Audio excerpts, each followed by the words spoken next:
तो गणित ज्ञान कक्षा में आपका स्वागत है। जैसा कि आप जानते हैं, हम यहाँ चर्चा करते हैं मैथमेटिक्स का। क्लास 10th एनसीईआरटी मैथमेटिक्स, जिसे क्रम में हमने चर्चा किया कि किस प्रकार से क्वाड्रेटिक इक्वेशन फॉर्म होता है और किस प्रकार से वह सॉल्व किया जाता है। तो यहाँ पे हमने देखा कि क्वाड्रेटिक इक्वेशन का स्टैंडर्ड फॉर्म, लीनियर इक्वेशन में आपने देखा था कि स्टैंडर्ड फॉर्म क्या था, तो a x plus b y plus c is equal to zero. वहाँ क्या था, a x plus b y plus c is equal to zero, जिसमें एक्स और वाई दो वेरिएबल थे। तो ये टू वेरिएबल्स वाला लीनियर इक्वेशन था, जिसका हमने चर्चा चैप्टर 3 में किया है। यहाँ पे क्वाड्रेटिक इक्वेशन है, तो यहाँ वेरिएबल अगर x है, देखिए वन वेरिएबल तक ही हम सीमित रहेंगे, और वेरिएबल x है और इसका जो मैक्सिमम इंडेक्स है वो 2 है। तो इस प्रकार से यहाँ पे यह मैक्सिमम 2 इंडेक्स वाला इक्वेशन जब होता है तो उसे क्वाड्रेटिक इक्वेशन कहते हैं। इक्वेशन में होता क्या है, हम जो नॉर्मल जो प्रॉब्लम्स होते हैं उसको एक अब्स्ट्रैक्ट फॉर्म से हम उसको एक फॉर्म देते हैं, ताकि आगे हमारा तर्क जो है बढ़ सके, हमारा लॉजिक जो है आगे बढ़ सके। इस क्रम में हम एक इमेजिन करते हैं वेरिएबल को, और फिर उसको जिस प्रकार से हमारा प्रॉब्लम होता है उस तरह से उसे आगे बढ़ाते चलते हैं, तो इक्वेशन फॉर्म हो जाता है। कल हमने चर्चा किया था कि किस प्रकार से रेक्टेंगुलर का लेंथ और विड्थ अगर दिया गया हो और उसका एरिया, लेंथ और विड्थ अगर इस क्रम में दिया गया है कि लेंथ उसका 5 मीटर ज़्यादा है विड्थ से, और इसका एरिया भी अगर दिया हुआ है, तो हम इसका लेंथ और विड्थ दोनों हम मालूम कर सकते हैं। कैसे, तो x इंटू एक्स प्लस 5 इस प्रकार से हम लिखेंगे, और इक्वल टू जो एरिया होगा, एरिया कांस्टेंट टर्म होगा, जैसे मान लिया लिखा हुआ है कि 400 मीटर स्क्वायर, इस प्रकार से। तो x into x plus 5 is equal to area, और फिर इस इक्वेशन को सोल्व करके हम निकाल लेंगे। तो जब क्वाड्रेटिक इक्वेशन फॉर्म होता है तो किस तरह का फॉर्म लेता है, तो आइए यहाँ चर्चा करते हैं कि standard form of quadratic equation क्या होता है। तो ए एक्स स्क्वायर, देखिए एक्स स्क्वायर का तो एक टर्म होगा ही होगा, और उसके साथ कुछ गुणा हो सकता है।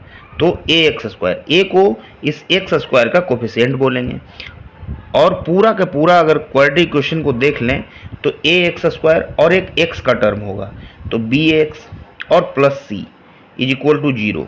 इस तरह का इक्वेशन कुछ होगा, एक एक्स स्क्वायर का टर्म होगा, एक एक्स का टर्म होगा और एक कांस्टेंट टर्म होगा। इन तीन से ज़्यादा नहीं होगा। और देखिए ए जो है एक्स स्क्वायर का कोफिशिएंट है, बी जो है एक्स का कोफिशिएंट है, और सी जो है कांस्टेंट टर्म है। आगे हम चर्चा कर किए कल कि पूरा का पूरा जो इक्वेशन है इसका सॉल्यूशन जो है आपका इन कोफिशिएंट पे ही निर्भर करता है। इन कोफिशिएंट का ही रिलेशन जो है एक्स का वैल्यू आता है। एक्स का वैल्यू जैसे हमने कल निकाला भी था, इसमें एक साइड को परफेक्ट स्क्वायर करना था, बस आप थोड़ा सा प्रैक्टिस कीजिए खुद से। 9th में पढ़ाते समय हमने इसको सोल्व करके भी दिखाया है। तो देखिए जैसे a x square plus b x plus c is equal to zero, इस तरह का है। इसे एक तरफ परफेक्ट स्क्वायर करने के क्रम में हमने जो जो स्टेप्स फॉलो किए हैं कि a x square plus b x is equal to minus c, और इस तरह से आप ए को इस साइड कर लीजिए, तो x square plus b by a x is equal to minus c by a. और इस तरह एक तरफ जो है पूरा परफेक्ट स्क्वायर करने के लिए ए प्लस बी का होल स्क्वायर का सहारा हम लेते हैं, और यहाँ पे एक्स स्क्वायर देखिए हमारा बना हुआ है, और बी वाई ए एक्स को जो है 2 इंटू बी वाई 2 ए एक्स लिख देंगे, और इस प्रकार से हमारा बी वाई 2 ए एक हमें अलग से टर्म आता है। तो बी बाई 2 ए को होल स्क्वायर अगर दोनों तरफ जोड़ दिया जाए तो इस तरह से ये जो है हो जाता है। आप एक बार इसका पुनरावृत्ति कीजिए, और 9th क्लास में जो एनसीईआरटी का बुक है उसमें जा करके इसके स्टेप्स को बारीकी अच्छे से आप देख सकते हैं, और डिस्क्रिप्शन बॉक्स में भी हमने ये जो डिस्क्रिप्शन आपका है उसमें लिंक हम शेयर कर देंगे, और वहाँ से जा करके भी आप देख सकते हैं। हमने 9th में पढ़ाने क्रम में पूरा चर्चा किया है। तो यहाँ पे जो हमारा निकल के आता है एक्स का वैल्यू, वो क्या होता है कि a x square plus b x plus c is equal to zero. इसमें x का वैल्यू जो होता है वो होता है minus b plus minus under root D divided by 2a।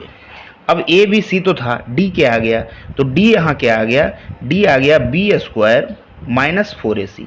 इसका एक शॉर्टकट रूप हमने डी दे दिया। अब डी हो गया बी स्क्वायर माइनस 4ac, तो रूट डी यहाँ पे रूट डी का वैल्यू दिया गया है। तो minus b plus minus under root D divided by 2a, यह एक वैल्यू नहीं है, यह दो वैल्यू है। एक बार आपका minus b plus root d by 2a और एक बार आपका होगा minus b minus root d by 2a। तो इस तरह से दो दो वैल्यू आता है। क्यों दो वैल्यू आता है इसका हमने चर्चा भी किया। जैसे देख लीजिए आपका 25 लिखा हुआ है, 25 का स्क्वायर रूट क्या होता है, तो 25 का स्क्वायर रूट 5 भी होता है और -5 भी होता है। -5 का भी आप स्क्वायर करेंगे तो 25 ही तो होगा और 5 का भी स्क्वायर करेंगे तो 25 होगा। यानी कि 25 के दो स्क्वायर रूट आएंगे, +5 और -5। तो इस तरह से अंडर रूट डी जब हम निकालते हैं तो इसके दो वैल्यू आते हैं, प्लस अंडर रूट डी और माइनस अंडर रूट डी। तो वहाँ पे यही दोनों वैल्यू लिखा गया है। तो यह आप याद रखिए कि जो क्वाड्रेटिक इक्वेशन का स्टैंडर्ड फॉर्म होता है ax² plus bx plus c is equal to 0 और इसमें x होता है आपका minus b plus minus under root D divided by 2a, जहाँ d जो है आपका b² माइनस 4ac के बराबर है।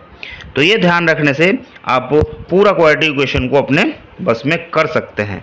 अब आगे नेचर ऑफ रूट जब बताया जाएगा तो देखिए किस तरह से डी पे निर्भर करता है। नेचर ऑफ रूट जो है वो इस डी पे निर्भर करता है, क्योंकि डी में देखिए तीनों चीज़ है। डी में आपका बी भी है, ए भी है और सी भी है, b² माइनस 4ac। इस तरह से यहाँ ए बी सी तीनों चीज़ यहाँ पे डी में आता है, इसलिए इसे इस क्वाड्रेटिक इक्वेशन का विवेचक डिस्क्रिमिनेंट कहते हैं। यानी यही तय करता है कि क्वाड्रेटिक इक्वेशन का रूट किस प्रकार का होगा। तो डी का हमने चर्चा किया। तो देखिए अंडर रूट डी जब हम निकालेंगे और डी अगर अंडर रूट में माइनस में हो गया तो यहाँ क्या है, मतलब कि डी अगर लेस देन 0 हो गया तो इस कंडीशन में क्या होगा, इस कंडीशन में यहाँ इमेजिनरी जैसे -9 हो गया तो -9 का तो स्क्वायर रूट निकालना संभव है नहीं, तो -1 का अंडर रूट निकालना संभव है नहीं, तो 3 इंटू अंडर रूट -1 हो जाएगा। तो इस तरह का जो आ जाएगा तो इसे बोल रहे हैं इमेजिनरी रूट। तो इमेजिनरी रूट आएगा। तो d is less than 0, first step यहाँ पे आपका ध्यान में रखिए कि d is less than 0, d जो है आपका 0 से छोटा होगा तो आपका क्या होगा, इमेजिनरी रूट होगा। और फिर second step d is greater than 0, तो क्या होगा, बोथ द रूट्स आर, देख लीजिए वो ध्यान में रखिए कि -b plus minus root d by 2a, तो दोनों रूट अलग अलग होंगे और क्या होंगे, रियल होंगे। तो रियल होंगे। और d इज इक्वल टू 0 जो होगा तो यह +0 करो या -0 करें। जैसे -b प्लस 0 करें, प्लस माइनस रूट डी है तो d एक बार प्लस होगा तो 0 प्लस होगा, या फिर -b होगा तो 0 माइनस होगा, यानी कि रूट होगा -b/2a। d इसमें कोई मायने नहीं रखता है। जब आपका d इज इक्वल टू 0 होता है तो -b/2a रूट हो जाता है। यानी कि बिना हम उसको सोल्व किए, बिना d निकाले हम उसका रूट निकाल सकते हैं। दोनों रूट बराबर होते हैं और दोनों -b/2a के बराबर होता है। तो इस तरह से नेचर ऑफ रूट है ए d is greater than 0, d is less than 0 और d is equal to 0। d is less than 0 में इमेजिनरी होंगे, d इज ग्रेटर देन 0 में दोनों रूट अलग अलग होंगे और रियल होंगे, d इज इक्वल टू 0 में दोनों रूट रियल होंगे और बराबर होंगे।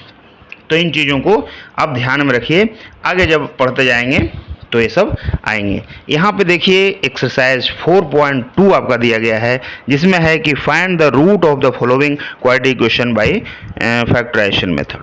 तो जब आप लीनियर इक्वेशन पढ़ रहे थे हम, जिसमें हमने चर्चा किया लीनियर इक्वेशन में किस तरह से रूट का वैल्यू निकालते हैं, यानी कि वेरिएबल का वैल्यू निकालते हैं, x और y का वैल्यू निकालते थे। तो उसमें ग्राफिकल मेथड, फिर एलिमिनेशन मेथड और क्या क्या हमने चर्चा किया था, सब्स्टिट्यूशन मेथड, फिर क्रॉस प्रोडक्ट मेथड। तो इस तरह से अलग अलग चर्चा किया था।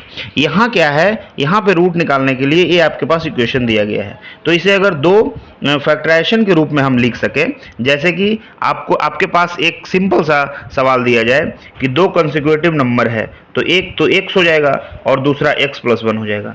अब इनका जो है मल्टीप्लिकेशन है वो 306 है। तो कल हमने चर्चा किया था कि किस तरह से, देखिए यहाँ पे 306 है तो 306 का हम क्या निकालेंगे, प्राइम फैक्टराइजेशन करेंगे।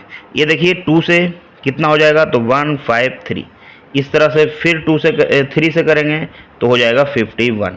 इस तरह से 3 से करेंगे तो यहाँ 17 हो जाएगा। इसका प्राइम फैक्टराइजेशन में सारे फैक्टर प्राइम आते हैं। प्राइम फैक्टराइजेशन अपने 4th में, 5th में, 6th में तो सीखे ही होंगे किस तरह से प्राइम फैक्टराइजेशन करते हैं किसी भी नंबर का। तो यहाँ पे देखिए इसका प्राइम फैक्टराइजेशन में क्या आया, 2 3 3 17। क्या आया, 2 3 3 17। तो 306 is equal to 2 into 3 into 3 into 17। इस तरह देखिए इसको अगर हम ऐड करते हैं तो क्या आता है, 18 इंटू 17। हमें यही तो मालूम करना था, दो कंसेक्यूटिव नंबर x और x प्लस 1। यहाँ देखिए ये x है 17 और ये है x प्लस 1 18। यानी कि फैक्टराइजेशन मेथड से आसानी से हम क्या कर सकते हैं, तो यहाँ x इज इक्वल टू 17 हो जाएगा और x प्लस 1 18 हो जाएगा। यानी कि हमने दोनों नंबर निकाल लिए कि 17 और 18 को अगर मल्टीप्लाई कीजिएगा तो 306 आ जाएगा। तो दो नंबर को मल्टीप्लाई करने से 306 आ रहा है और एक नंबर जो है दूसरे से एक ज़्यादा है, यानी कि दोनों नंबर कंसेक्यूटिव है। तो इस तरह से जब प्रश्न में लिखा रहे कि दो कंसेक्यूटिव नंबर, तो हमें एक x अगर हमने माना है तो दूसरा x प्लस 1 हमें मानना पड़ेगा। तो आइए इसमें फर्स्ट क्वेश्चन को सोल्व करते हैं। इसमें देखिए इतना इज इक्वल टू 0 लिखा हुआ है। अब 0 को प्राइम फैक्टराइजेशन तो हम करेंगे नहीं, हम क्या करेंगे, x square minus 3x minus 10 इसका हम फैक्टराइजेशन करेंगे। इसका फैक्टराइजेशन किस प्रकार से करते हैं, 8th कक्षा में अलजेब्रा में फैक्टराइजेशन पूरा आपको बताया गया होगा, जिसमें आपको देखिए यहाँ पे 3 टर्म है, एक्स स्क्वायर माइनस 3x और माइनस 10 है। यह उसी रूप में है आपका ax स्क्वायर प्लस bx प्लस सी इज इक्वल टू 0। इस तरह के फॉर्म में है। देखिए यहाँ a जो है 1 है, b है जो -3 है और c आपका -10 है। लेकिन यहाँ पे इसे फैक्टराइजेशन मेथड से ही सोल्व करना है।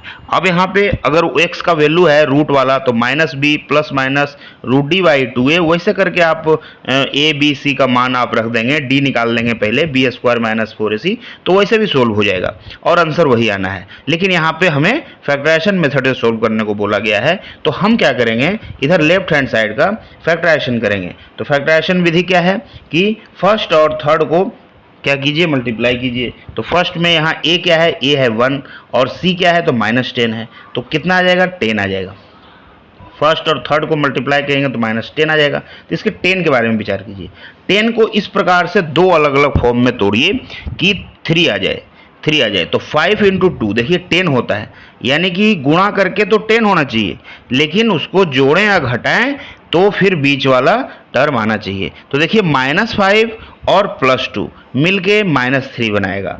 तो यहाँ देखिए इसको दो टर्म हमारे पास आ गए। इसको फैक्टराइजेशन निकालना बहुत इजी हो गया हमारे लिए। अब देखिए क्या हो गया, ये x square minus 5x plus 2x minus 10 is equal to 0। अब इस तरह से हम x कॉमन लेंगे तो देखिए x माइनस 5 हो जाएगा। इसमें +2 कॉमन लेंगे तो यहाँ भी x माइनस 5 हो जाएगा इज इक्वल टू 0। अब देखिए x माइनस 5 दोनों में है तो क्या हो जाएगा, x माइनस 5 कॉमन हो गया और यहाँ हो गया आपका x प्लस 2 बच गया। तो आप देखिए गुणा का डिस्ट्रीब्यूटिव लॉ है, यहाँ उसका उल्टा हमने किया है। जैसे अलजेब्रा में आप दो इस तरह से ब्रैकेट बंद को गुणा कीजिएगा या उसको भाग दीजिएगा तो कैसे दीजिएगा, वो आप देखिए। मल्टीप्लिकेशन मेथड जो है अलजेब्रा का, मल्टीप्लिकेशन डिस्ट्रीब्यूटिव ओवर एडिशन, इस तरह का एक रूल वहाँ पे दिया गया था। एसोसिएटिव लॉ था, कम्युलेटिव लॉ था, तो वो ध्यान में रखिए आप। और यहाँ पे हमने इसका फैक्टर निकाला x minus 5 x plus 2 is equal to 0। यानी x माइनस 5 या तो 0 होगा या तो x प्लस 2 0 होगा, तो x इज इक्वल टू 5 और x इज इक्वल टू -2। आइए यहाँ साफ से आप देख लीजिए किस तरह से यहाँ पे फैक्टराइजेशन मेथड से सोल्व किया जाता है। यहाँ देखिए ये लिखा, इसको बीच वाले टर्म को दो टर्म में तोड़ा। इसको तोड़ने का सिंपल नियम है कि फर्स्ट और थर्ड को मल्टीप्लाई कीजिए तो 10 आया, सिर्फ नंबर पे विचार कीजिए। तो 10 आया और बीच में -3 है, तो 10 को इस प्रकार से दो गुणा के क्रम में लिखें, दो मल्टीप्लिकेशन के, दो नंबर के प्रोडक्ट के फॉर्म में लिखें कि -3 आ जाए। तो -5 और +2 ऐसे दो नंबर हैं जो कि -3 बना रहे हैं और 5 2 जा 10 भी आता है। तो यहाँ पे -5x और +2x। तो इस तरह से देखिए बीच वाले -3x को सिर्फ -5x और +2x में तोड़ के यहाँ 4 टर्म आ गया और इन चारों टर्म का आसानी से हम कॉमन लेकर के फैक्टराइजेशन निकाल देते हैं। तो ये x माइनस 5 और x प्लस 2 दो फैक्टर के रूप में हमारा एक्सप्रेशन जो है बन गया। अब यहाँ पे या तो x माइनस 5 जीरो होगा या तो x प्लस 2 जीरो होगा। जब x माइनस 5 जीरो होगा तो x इज इक्वल टू 5 हो जाएगा, ये लीनियर इक्वेशन बन गया। x प्लस 2 जीरो होगा तो x is equal to minus 2 हो जाएगा, ये भी लीनियर इक्वेशन है। तो आइए सेकंड को इसी तरह से बनाते हैं। देखिए यहाँ पे क्या है, तो 2 है और 6 है, तो 12 होगा, 12 का 1 लाना है। तो यहाँ देखिए 12 का 1 4 3 जा 12, या अगर इसका 12 का प्राइम फैक्टराइजेशन आप कीजिएगा फिर उसके बाद चेक कीजिएगा तो आसानी से आप सर्च कर पाएंगे कि कौन सा जोड़ा इसमें सही रहेगा, या तो 4 3 सही रहेगा या तो 2 6 सही रहेगा, और जो नहीं सही रहेगा उसको एलिमिनेट करते जाइए। हिट एंड ट्रायल है, अगर आसानी से आप खोज पा रहे हैं तो खोजिए, जितना मेहनत कीजिएगा इसमें उतना आसानी से आप इसका फैक्टर बना पाएंगे। अलजेब्रा में फैक्टर तो बहुत पढ़ाया जाता था पहले। इस तरह से देखिए बीच वाले टर्म को 4 और 3 के रूप में हमने तोड़ा, तो इस तरह से आ गया आपका 4x माइनस 3x, और यहाँ कॉमन लिया तो x प्लस 2 कॉमन आ गया और 2x माइनस 3 आ गया। तो जब x प्लस 2 जीरो होगा तो वैल्यू क्या होगा, x इजिकल टू माइनस 2 होगा। सेम टू सेम उसी प्रकार अब जब x plus 2x minus 3 zero होगा तो x इजिकल टू क्या था, 2x इजिकल टू 3 होगा, x होगा 3/2। तो इस तरह से दो आपका x का वैल्यू मिलेगा। क्वाड्रेटिक इक्वेशन में दो वैल्यू आते ही आते हैं, x के दो वैल्यू आएगा, क्योंकि एक्स स्क्वायर का टर्म जहाँ पे आ गया तो एक्स स्क्वायर का टर्म जो है इसमें प्लस अंडर रूट एक्स भी होता है और माइनस अंडर रूट एक्स भी होता है एक्स स्क्वायर। तो इस तरह से इसके दो वैल्यू तो आते ही आते हैं, क्योंकि 25 का स्क्वायर रूट अगर आप निकालेंगे तो क्या होगा, ये +5 भी होगा और ये -5 भी होगा। तो इस कारण से यहाँ हर प्रश्न का दो वैल्यू आएंगे। हाँ, दोनों वैल्यू इक्वल टू भी हो सकते हैं। जैसे देख लीजिए यहाँ पे x square minus 9 is equal to 0 अगर रहेगा तो यहाँ क्या होगा, x माइनस 3 का whole x square minus 9 is equal to 0, या फिर इस प्रकार से रहे एक्स स्क्वायर माइनस 9 लिखा रहे और plus 6x, x square plus 9 और माइनस 6x, इस तरह से अगर रहे x square plus 9 minus 6x, x square plus 9 minus 6x।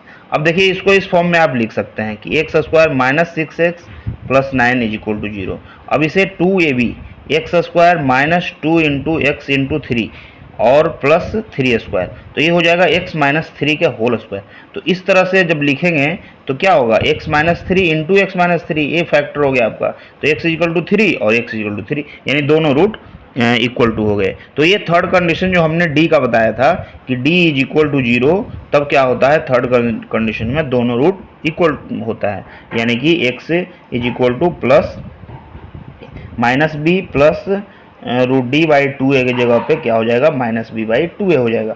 तो इस फॉर्मूला से भी आप बना सकते हैं। तो यहाँ पे हमें फैक्टराइजेशन मेथड पे ध्यान देना है, तो सिर्फ और सिर्फ आपको एक्सप्रेशन का फैक्टर निकालना है, जो कि देखिए कितना इजी है। यहाँ पे भी देखिए निकाला गया, आप थोड़ा सा ध्यान दीजिए और आगे बढ़ते चलिए, समझ जाइएगा इसे। देखिए 1/8 यहाँ पे कॉमन लेकर के इसको जैसे फॉर्म में आप चाहते हैं वैसा ही बना लिया गया, क्योंकि 1/8 तो एक फैक्टर ऑलरेडी हो ही गया। अब 1/8 और भी दो फैक्टर आएगा, तो इस तरह से ये इसका आ गया, यानी 4x minus 1 is equal to 0, x is equal to 1/4। तो इस तरह से आप इसको सोल्व कर सकते हैं। कुछ यहाँ पे देख लीजिए, यहाँ पे ये फिफ्थ जो क्वेश्चन है आपका 100x स्क्वायर 20x प्लस 1 1 और 100, तो 100 आ गया।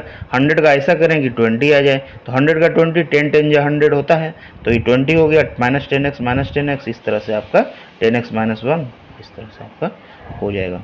तो यहाँ पे देखिए पांचों क्वेश्चन हमने सोल्व किया है। आप भी अपने नोटबुक में देखिए, उसको सोल्व कीजिए। जहाँ पे भी दिक्कत हो रहा है तो वहाँ पे मेरा वीडियो पॉज करके आप देख सकते हैं।